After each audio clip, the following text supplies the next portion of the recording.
அடிச்சு கொன்றுவோம் உன்னை. என்ன மாதிரி எத்தனை பேர் நான் கொண்டு போட்டிருக்கேன்னு ஞாபகத்துல வச்சுக்கோ.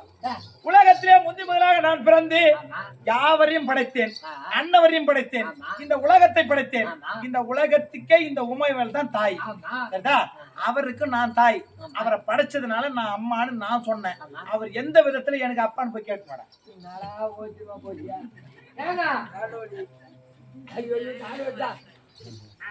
நீ அப்பா சொன்னியா இந்த உலகத்தை நான் தான் மறைச்சேன், அவரையும் நான் தான் மறைச்சேன், புது ஜீவராசிகளை நான் தான் மறைச்சேன்.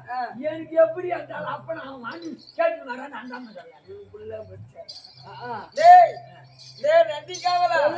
அவன் இந்த பூ உலகிலே இருக்கக்கூடிய ஓங்கார ரீங்கார வடிவாக இந்த மூர்த்திகளை படைத்தவளா இருந்தாலும் அவள் மூர்க்கவள ஒரு இளையவன் பிறந்தவன் மணக்க கூடாது.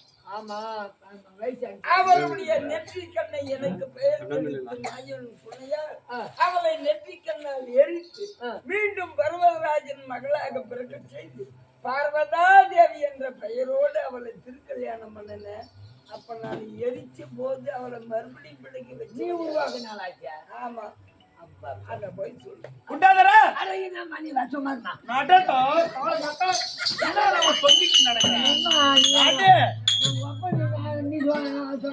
சரி, ஏமா எப்படி மறந்து கேட்டா முதல்ல நீ அவர் படிச்சியா? நான் படிச்சேன். இன்னாண்டு அவர் ஒண்ணு பிடிக்கினாரா? கண்ணை ஒன்று பிடிங்கி வைத்துக்கிறாரு. வயசுல பெரிய பொம்பளைன்னு சொல்லிட்டு உன்னை எழுச்சி மறுபடியும் உன்னை பிறகு செய்து மறுபடியும் தாலி காட்டி குடும்பம் பண்ணாரா? இந்த சமாச்சாரம் உன்னை படிச்சதால அப்ப இப்ப அவரா வாய விட்டு மாட்டினாரு. ஆம்பளைங்களா ஏன் வயசுல சின்ன பொண்ணா கேக்குறாங்கன்னு தெரியுமா? நாளைக்கு நம்ம முதிர்ந்தா உதவி செய்யறதுக்கு கிடையாது. ஆம்பளைங்களுக்கும் அதுல ஒரு தலை காணும். நம்மளை விட பெரிய பொண்ணை கட்டிக்கினா அவளை வாடின்னு கூப்பிட முடியுமா, கோடின்னு கூப்பிட முடியுமா? ஏன்னா நான் பிறக்கும் போதே 16 வயசு. இவரை நான் தான் குழந்தைய படைச்சேன். அப்போ என் நெற்றிக்கண்ணை வாங்கி எரிக்கலனா அவரை நான் என்னன்னு கூப்பிடணும்? அப்படிதானே கூப்பிடணும். அந்த சுயநலமாக இருந்த காரணம் அன்னைக்கு அந்த நெற்றிக்கண்ணை தந்திரமாக மாயவனாக இருக்க முடியாத என் தமையனை காரணமாகத்தனை வைத்து தந்திரமாக என் நெற்றிக்கண்ணை பிடுங்கி அன்னவருக்கு அழித்து என்னை எரித்து சாம்பலாக்கி மீண்டும் இந்த பூலோகத்திலே சக்கனுக்கு மகளாக தாட்சாயணியாக பிறக்க செய்து மீண்டும் என் திருமணம் செய்தார். ஏன் சொல்றேன்னு வச்சுக்க, ஏன் நம்மளோட ஒரு 2 வயசு பெரிய பொண்ணை கட்டிக்கினா என்ன குறைஞ்சு போடுறான்? இப்ப 5 வயசு சின்ன பொண்ணை கட்டியா அவளே வாடா போறான்னு தான் கூப்பிடுறா. எங்க வாங்க போங்கன்னு கூப்பிடுறாங்களா? எந்த காலத்துல இருக்கிறா? இப்ப உலகத்துல எல்லாரும் ஆம்பளை வாடா போறான்னு தான் கூப்பிடுறாங்க. அதனால ஏன் பெரிய பொண்ணை கட்டிக்கலாமே? ஏமா ஏமாண்ணா செல்லமா கூப்பிடுது. செல்லம்மா பெத்த தாய் உக்காந்துருப்பா. அவ இது வரைக்கும் புள்ளிய பேர் சொல்லி கூப்பிட்டுருக்க மாட்டா, வாடா போடான்னு கூப்பிட்டுருக்க மாட்டா. இது எங்கிருந்தா ஓடியாரம் கைத. அது வந்து என்னடா இன்னும் ஆபீஸ் போலியா எந்திரானோ. அப்ப அந்த பெத்த தாய்க்கு எப்படி இருக்கும்? மனசு எப்படிடா இருக்கும்? அதானே சொன்னேன். எப்படியே எங்கேயோ வாண்டா வெறுப்புக்கு பெத்து உனக்கு பேரை வச்சு என் கூட என் தலையில கட்டி விட்டுக்கிறாங்க போற சொல்ல மாதிரி. அப்படி காலமாகி விட்டது. கணவனுக்கே மரியாதை கொடுக்காத இந்த காலம் பெத்த தாய் தந்தைக்கு மாமனாருக்கு குழந்தையாருக்கு மச்சனிச்சுக்கு இந்த கூட பிறந்த நாத்தனாருக்கு இதுக்கெல்லாமா கொடுக்க போகுது இந்த காலம். ஒண்ணுமே கொடுக்காது.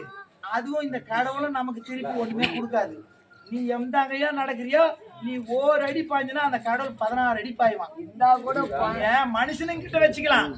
தெய்வத்தை பகச்சுக்கிறீனா தம்பி, நீ எந்த ஒரு காலமா நீ எங்க போனாலும் நீ தப்பிக்க முடியாது. அதுக்குதான் எனக்கு தெரிஞ்ச ஒரே ஒரு உண்மை மட்டும் சொல்றேன். வாய்வது சில காலம். இப்ப நான் கொக்கலமேட்ல இருந்து திருக்கழுக்குன்ற கூத்தாட வந்துட்டேன். இப்ப திரும்பி நான் உயிரோட தான் வீட்டுக்கு போயிடுவேன்னு என்ன நிலையா? நான் எழுதி அக்ரிமெண்ட் போட்டு கொடுத்துட்டு வந்துக்கிறேன்.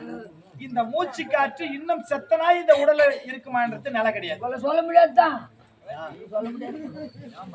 ஏன் சொல்றேன்னா அதனால வேண்டி சுத்தி இருக்க முடியாத இந்த மக்களை நம்புவதை விட இந்த ஒண்ணுமே இல்லாத இந்த பரமனை நம்பினால் நமக்கு பலன் உண்டுன்றதுக்கோசம் சொல்றேன்.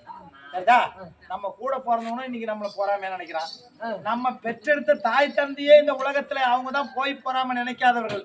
ஆனா அதுவே ஒரு நேரத்துல நினைச்சு கொடுத்து நம்ம கூட பிறந்தவங்க நினைக்கிறாங்க. பொண்டாட்டி சுயநலமா வாழறா, நம்ம பெத்த பிள்ளைங்க சுயநலமா வாழுது. எது நமக்காக வாயுது? அம்மா ரொம்ப மாசம் எப்ப பார்த்தாலும் நமக்காக யாருமே வாழ்வது கிடையாது.